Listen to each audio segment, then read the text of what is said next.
നമസ്കാരം. പണ്ട് നമ്മുടെ നാട്ടിൽ വെളുപ്പിനെ ആൾക്കാർ എഴുന്നേറ്റിരുന്നത് പൂവൻ കോഴി കൂവുന്നത് കേട്ടിട്ടാണ്. പൂവൻ കോഴി കൂവുന്നത് കേട്ടിട്ട് സൂര്യന് ഉദിക്കാൻ ഇനി ഇത്ര നാഴികയുണ്ടെന്ന് ഒക്കെ കണക്കാക്കിയായിരുന്നു ചുമടുമൊക്കെ എടുത്ത് കൃഷി ഉൽപ്പന്നങ്ങളും ഒക്കെ ആയിട്ട് അതാത് തൊട്ടടുത്തുള്ള മാർക്കറ്റുകളിൽ ആൾക്കാർ പോയിരുന്നത്. ആ കാലമൊക്കെ പോയി. ക്ലോക്ക് വന്നു, ടൈം പീസ് വന്നു, ഇപ്പോൾ മൊബൈൽ വന്നപ്പോൾ പിന്നെ ഒന്നും വേണ്ട എന്നുള്ള അവസ്ഥയിലെത്തി. എന്നാലും കോഴിക്ക് ഭയങ്കര പ്രാധാന്യമാണ് നമ്മുടെ ഇടയിൽ.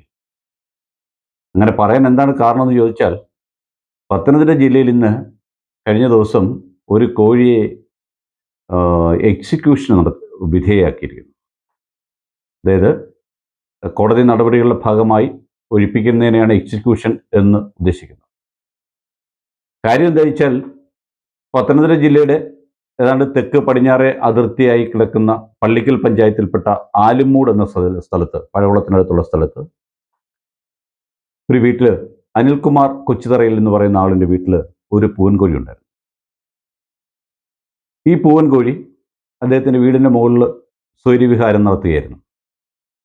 അവന് ഇഷ്ടംപോലെ സഞ്ചരിക്കുന്നതിന് വേണ്ടി വീടിൻ്റെ മുകളിൽ അദ്ദേഹത്തിനെ ആരോമലായി വളർത്തിക്കൊണ്ടിരിക്കുകയായിരുന്നു. അപ്പോൾ ഇവനൊരു ചെറിയ പ്രശ്നമുണ്ട്. ഒരു പ്രശ്നം എന്താണെന്ന് വെച്ച് കഴിഞ്ഞാൽ, രാത്രി 3 മണിയാകുമ്പോൾ അവൻ കൂവും. കാരണം വീടിൻ്റെ മുകളിലായതുകൊണ്ട് പ്രകാശത്തിൻ്റെ ഒരു പരപ്പ് അവന് പെട്ടെന്ന് മനസ്സിലാവുകയും, നേരത്തെ കിടന്നുറങ്ങുന്നതായിരിക്കാം, എന്തായാലും 3 മണിക്ക് അവൻ കൂവും. പിന്നെ അവൻ കൂവൽ നിർത്തത്തില്ല, തുടരെ തുടരെ കൂവിക്കൊണ്ടേയിരിക്കും. പണ്ട് നമ്മുടെ ഗ്രാമപ്രദേശങ്ങളിലെ വീടുകളിലൊക്കെ ഒരു കൂട്ടിലെ കോഴി കൂവുമ്പോൾ അടുത്ത വീട്ടിലെ കോഴി കൂവും. അങ്ങനെ കോഴികളുടെ ഒരു കൂവൽ തന്നെ ഉണ്ടായിരുന്നു. പക്ഷെ എന്തായിരുന്നാലും ഈ കൂവൽ സഹിക്കാൻ വയ്യാത്ത ഒരാൾ തൊട്ടടുത്ത വീട്ടിൽ താമസം ഉണ്ടായിരുന്നു. അനിൽകുമാറിന്റെ തൊട്ടടുത്ത വീട്ടിൽ. അദ്ദേഹത്തിന്റെ പേര് രാധാകൃഷ്ണക്കുറുപ്പ് എന്നാണ്. പഴകുളം ആലുമൂട് പ്രണവത്തിൽ ആണ് അദ്ദേഹം താമസിച്ചിരുന്നത്.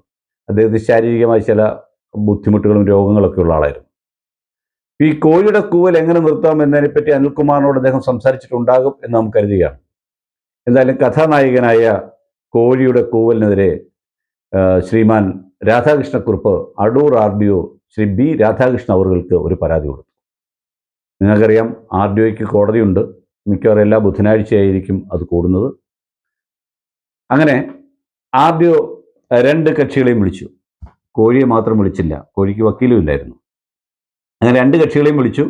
2 പേർക്കും പറയാനുള്ളതെല്ലാം കേട്ടതിന് ശേഷം RDO സ്ഥലം സന്ദർശിച്ചു. അടൂരിൽ നിന്ന് ഏകദേശം 8 കിലോമീറ്റർ അകലെയുള്ള ഈ സ്ഥലത്ത് ചെല്ലുകയും സ്ഥലം സന്ദർശിച്ച് കാര്യകാരണ ഗൗരവത്തോടെ ഈ മിസ്റ്റർ രാധാകൃഷ്ണക്കുറുപ്പ് അവരുടെ പരാതിയെ കാണുകയും കോഴിയുടെ ഉടമസ്ഥനായ അനിൽകുമാറിനോട് പറഞ്ഞു, കോഴിയെ 14 ദിവസത്തിനുള്ളിൽ റിമാൻഡ് ചെയ്യുകയല്ല ചെയ്തത്, 14 ദിവസത്തിനുള്ളിൽ അനിൽകുമാറിൻ്റെ വീടിൻ്റെ മുകളിൽ നിന്നും മാറ്റി വീടിൻ്റെ തെക്ക് വശത്ത് പ്രത്യേകം സജ്ജീകരിച്ച കൂട്ടിലേക്ക് മാറ്റിയിരിക്കണം എന്ന് ഉത്തരവും കൊടുത്തു. കോഴി ഇതൊന്നും അറിയുന്നില്ലല്ലോ. കോഴി ഇന്ന് വെളുപ്പിനെ കൂവിയെന്നാണ് പുറത്തു വരുന്ന വാർത്ത. എന്തായാലും കോഴിക്ക് വിലങ്ങിടാൻ പറ്റാത്തതുകൊണ്ടും കോഴിക്ക് അടി കൊടുക്കാൻ പറ്റാത്തതുകൊണ്ടും ആ ശിക്ഷാ നടപടികളൊന്നും ഉണ്ടായില്ല. അങ്ങനെ എനിക്ക് തോന്നുന്നു കേരള ചരിത്രത്തിൽ ആദ്യമായിട്ടായിരിക്കും ഒരു റവന്യൂ ഡിവിഷണൽ ഓഫീസർ ഇത്തരമൊരു ഉത്തരവ് പുറത്തിറക്കിയിരിക്കുന്നത് തോന്നുന്നു. തന്നെയല്ല, കോഴിയുടെ പ്രശ്നം പരിഹരിക്കാൻ വേണ്ടി അദ്ദേഹം അവിടെ പോയി എന്നുള്ളതും ഒരു പ്രത്യേകം പ്രശംസ അർഹിക്കുന്നതാണ്. നമ്മുടെ നാട്ടിലെ അമ്പലങ്ങളിലും പള്ളികളിലും ഒക്കെ വെളുപ്പാങ്കാലത്ത് 4 മണിക്കും 3 മണിക്കും 5 മണിക്കും ഒക്കെ പല പരിപാടികളും നടക്കാറുണ്ട്. സ്ഥിരമായി ക്ഷേത്രങ്ങളിൽ നിന്ന് രാവിലെ പാട്ട് വെക്കാറുണ്ട്, പള്ളികളിൽ ബാങ്ക് വിളിക്കാറുണ്ട്. ഇതൊന്നും ഈ പറയുന്ന ആൾക്കാർക്കൊന്നും അലസോരം ഉണ്ടാക്കിയില്ല.